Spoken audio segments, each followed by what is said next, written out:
गणेश चतुर्थी व्रत कथा। नमस्कार भाइयों बहनों, जय मां गायत्री। आप सभी का मेरे YouTube चैनल शुभकर माही अष्टो में स्वागत है। आज के इस वीडियो में सुनते हैं गणेश चतुर्थी व्रत कथा। आप सभी से अनुरोध है, अगर आप मेरे चैनल पर पहली बार आए हैं तो प्लीज हमारे चैनल को सब्सक्राइब, वीडियो को लाइक और वीडियो को ज्यादा से ज्यादा शेयर अवश्य करें, ताकि आपके साथ साथ आपके अपने भी इस कथा का लाभ ले सकें। पौराणिक कथा के अनुसार स्कंद कुमार कहते हैं कि समस्त ऋषियों, आप लोग पुराण में वर्णित मंगलदायिनी कथा को सुनिए, जिसमें भगवान श्री गणेश के व्रत के महात्म का वर्णन किया गया है। हे द्विजवरों, जिस समय पांडु पुत्रों को वनवास हुआ, वे सब धर्म परायण और भगवान कृष्ण की उपासना करते थे। एक समय की बात है कि अपनी इच्छा से भ्रमण करते हुए व्यास जी उन लोगों की कुटिया पर पहुंच गए। व्यास जी को देखकर सभी करवद्ध हो गए, उनके सम्मुख खड़े हो गए और कहने लगे, आपके दर्शन करके हम लोग धन्य हो गए और साथ ही हमारी कुटिया भी धन्य हो गई।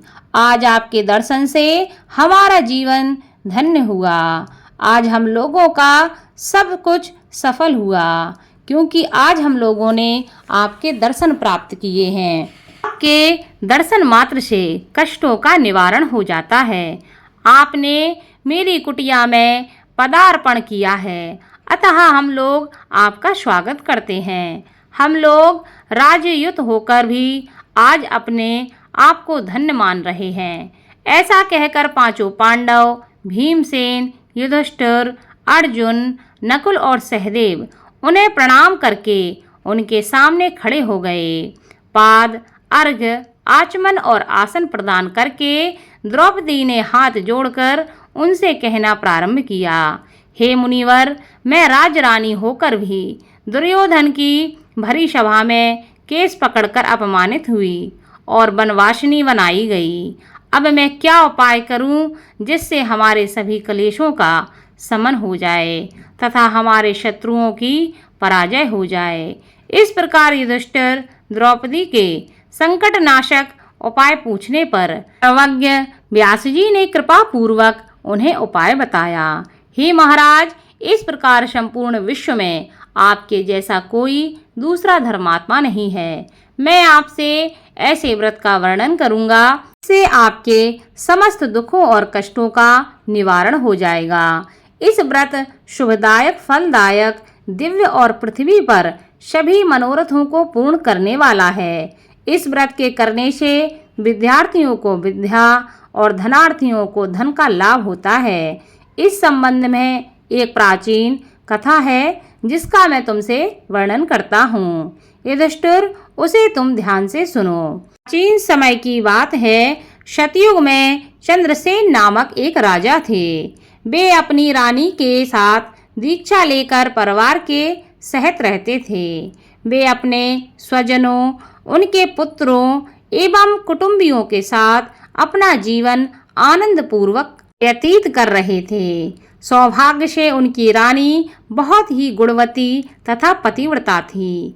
हे राजन, युधिष्ठिर उनका नाम रत्नावली था। वह पतिव्रत का पालन करने वाली थी। स्कंद जी कहते हैं कि हे मुनिवरों, राजा और रानी में परस्पर बहुत प्रेम था। एक समय दैव योग से शत्रुओं ने उनके राज्य को हस्तगत कर लिया। शत्रुओं ने राजा के कोष पर अधिकार करने के साथ ही सेना पर भी अपना आधिपत्य जमा लिया। राजा का साथ अपने भाई बंधुओं से छूट गया। राजा भ्रष्ट होकर राजा अपनी रानी रत्नावली के साथ वन में चले गए। एक ही वस्त्र में लिपटे वे दंपत्ति भूख प्यास से विकल हो गए।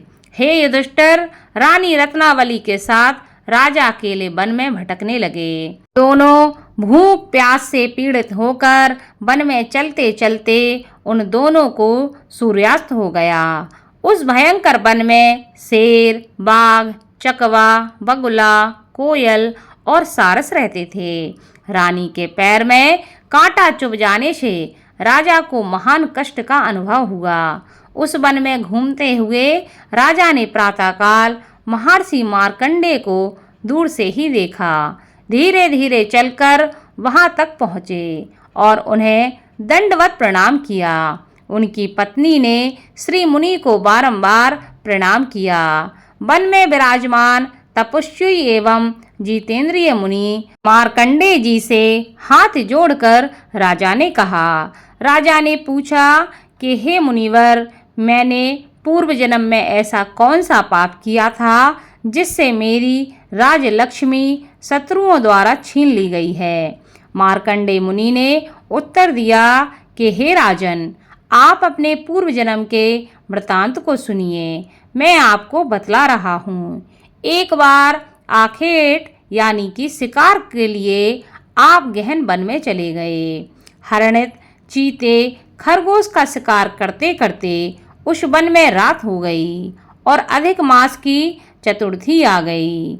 उस वन में आपने एक सुंदर सरोवर देखा और उसके किनारे लाल रंग की साड़ी पहने हुए नाग कन्याओं को देखा। वे सब गणेश जी की पूजा कर रही थीं। यह देखकर आपको बड़ा आश्चर्य हुआ। आपने वहां पहुंचकर बड़ी नम्रता पूर्वक पूछा कि हे स्वर्गगामिनी देवियों, गणेश जी की पूजा कैसे करनी चाहिए? आप लोग मुझे भी इस पूजा के बारे में कृपया करके बताएं। इसका प्रभाव हमें बतलाइए, क्योंकि मैं भी पूजन करना चाहता हूँ। नाग कन्याओं ने उत्तर दिया कि आप गणेश जी की पूजा कीजिए। इससे समस्त सिद्धियां प्राप्त होती हैं और नित्य ही शांति, पुष्टि, सुख और संतान एवं धन में वृद्धि होती है। राजा ने महिलाओं से पूछा कि गणेश जी की पूजा किस महीने में और किस तिथि को करनी चाहिए? इसमें किस वस्तु का दान देना चाहिए? इस पूजन की क्या विधि है? आप लोग कृपया करके मुझे यह सब बताएं। नाग कन्याओं ने उत्तर दिया कि हे राजाधिराज, अधिक मास के कृष्ण पक्ष की चतुर्थी को चंद्रोदय होने पर विधि सहित विघ्न विनाशक गणेश जी की पूजा करनी चाहिए। अपनी सामर्थ्य के अनुसार भक्ति भाव से पूजन करें। गणेश जी को पंचामृत से नहलाकर लाल पुष्प चढ़ावें। गंध, धूप, दीप, नैवेद्य, दूब, 2 वस्त्र, सुगंधित द्रव्य चढ़ावें। घी चीनी से बने हुए 15 लड्डू का भोग बनावें। उसमें से 5 लड्डू गणेश जी को अर्पण करें और 5 ब्राह्मण को दान दे दें। कुंवारी कन्याओं को पहले देकर बाद में स्वयं भोजन ग्रहण करें। गणेश जी की प्रसन्नता के लिए समस्त सामग्री गणेश जी को अर्पित करनी चाहिए। उसके बाद गणेश चतुर्थी की कथा को अवश्य सुनना चाहिए। ऐसा करने से मनुष्य की सभी मनोकामनाएं पूरी होती हैं एवं समस्त सिद्धियों की प्राप्ति होती है। गणेश जी के पूजन की यही विधि है। नाग कन्याओं की बातें सुनकर राजा ने उन्हें बारंबार नमस्कार किया। इस प्रकार राजा ने वहां गणेश जी के व्रत का मन में संकल्प करके सरोवर के तट पर जाकर गणेश जी का ध्यान किया और वहां से चले गए। इसके प्रभाव से गणेश जी आप पर प्रसन्न हो गए और आपको पुत्र, स्त्री, धन धान्य आदि से पूर्ण कर दिया। आपके महल में रत्नों के हार, स्वर्ण, गौ, हाथी एवं घोड़े, धन धान्य की वृद्धि होने लगी। कोई भी अभाव आपके जीवन में ना रहा। लेकिन कुछ दिनों के बाद आप धन को पाकर अपना व्रत भूल गए। इसके अनंतर आप उस जन्म में मृत्यु को प्राप्त हुए। हे राजन, उस जन्म में जो पूजन किया था उसके प्रभाव से आपका जन्म राजवंश में हुआ और सहृदय की मित्रता, सुंदर नारी का समागम एवं सुंदर शरीर की प्राप्ति होने से धन मद में आकर आपने व्रत करना छोड़ दिया, जिसके कारण आपकी ऐसी दुर्गति हुई है। राजा ने पूछा कि हे ब्राह्मण, अब मैं कौन सा काम करूं जिससे वर्तमान संकट से मुक्ति मिल जाए, जिस उपाय से हमारे जीवन के विघ्नों और कलेशों का नाश हो जाए तथा मुझे शांति की प्राप्ति हो। हे मुनि श्रेष्ठ, कृपया करके मुझे उपाय बताएं। मार्कंडेय मुनि ने कहा कि हे महाराज, पूर्वोक्त रीति से आप गणेश जी की पूजा कीजिए और संकटनाशन गणेश जी के व्रत को कीजिए। इससे गणेश जी प्रसन्न होंगे और आपको पुनः राज्य वैभव प्राप्त होगा। इसलिए संपूर्ण कष्टों के शमनार्थ आप स्वयं गणेश जी की पूजा कीजिए। व्यास जी कहते हैं कि मार्कंडेय जी की बात सुनकर राजा ने उन्हें प्रणाम किया और अपने भवन को लौट गए। रानी के साथ राजा ने भक्ति पूर्वक विधिवत व्रत करना प्रारंभ किया। व्रत के करने से उनके शत्रुओं का नाश हुआ। उन्होंने अपना खोया हुआ राज्य पुनः प्राप्त किया। गणेश जी की पूजा करने से सभी वस्तुएं सुलभ ही हो जाती हैं और सभी कार्यों में सफलता मिलने लगती है। स्कंद कुमार जी कहते हैं कि व्यास जी के वचन सुनकर महाराज युधिष्ठिर ने हाथ जोड़कर उनसे फिर से पूछा। युधिष्ठिर ने कहा कि हे कष्टों को दूर करने वाले महर्षि, इस चतुर्थी के व्रत की विधि बतलाइए। किस नाम से, किस मास में, किस प्रकार से गणेश जी की पूजा करनी चाहिए, तब इस व्रत में किस चीज का आहार ग्रहण करना चाहिए, कृपया करके हमारा मार्गदर्शन करें। तब व्यास जी कहते हैं कि हे राजन, अधिक मास में चतुर्थी को गणेश्वर के नाम से पूजा करनी चाहिए। लाल कनेर के फूल चढ़ाकर लड्डू आदि का भोग लगावें। लाल चंदन, रोली, अक्षत और दूब को एक एक नाम से अलग अलग चढ़ावें। तत्पश्चात विश्व प्रियाय नमः कहकर आचमन करें। ब्रह्मचारिणे नमः कहकर स्नान कराएं। गणेश्वराय नमः से वस्त्र पहनाएं।